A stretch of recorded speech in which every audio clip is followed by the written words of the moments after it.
Bonjour, aujourd'hui je vais vous parler d'un exemple de beauté française et ancestralement territoriale par son alliance royale et zélée d'affection pour son peuple français.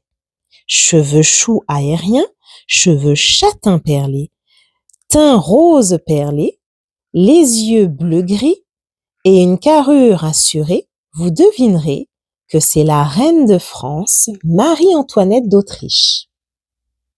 Fidèle, même loin de sa patrie natale, que ce soit envers l'Autriche d'où elle vient, ou envers son mari et roi de France, Louis XVI, elle était honorée par son entourage, car cela n'était pas facile d'être loin de sa patrie, d'en rester fière, tout en servant un autre pays de surcroît français, à cause de son prestige, sans mauvais jeu de mots.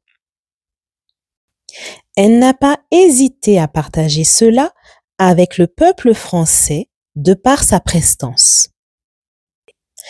Elle aimait la couleur bleu azur comme la couleur rose, sans oublier le blanc qu'elle portait fièrement.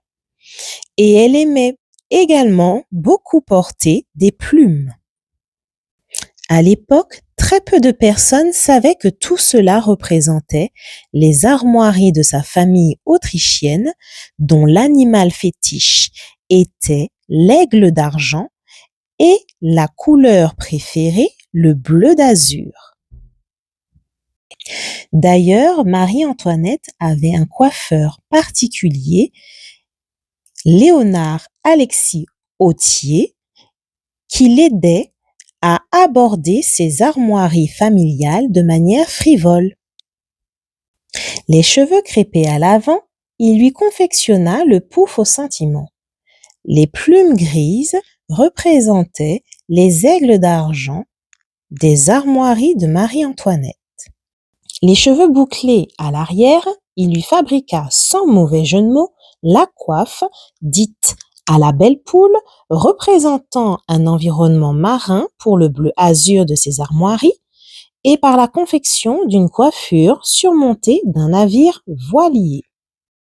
Il y avait entre autres le pouf à la jardinière que vous pouvez observer à l'écran, le pouf à la victoire, le pouf au levant, et parmi tous ces poufs, mon préféré, c'est le kessako, qui peut être sans difficulté réapproprié et adapté au goût de notre temps.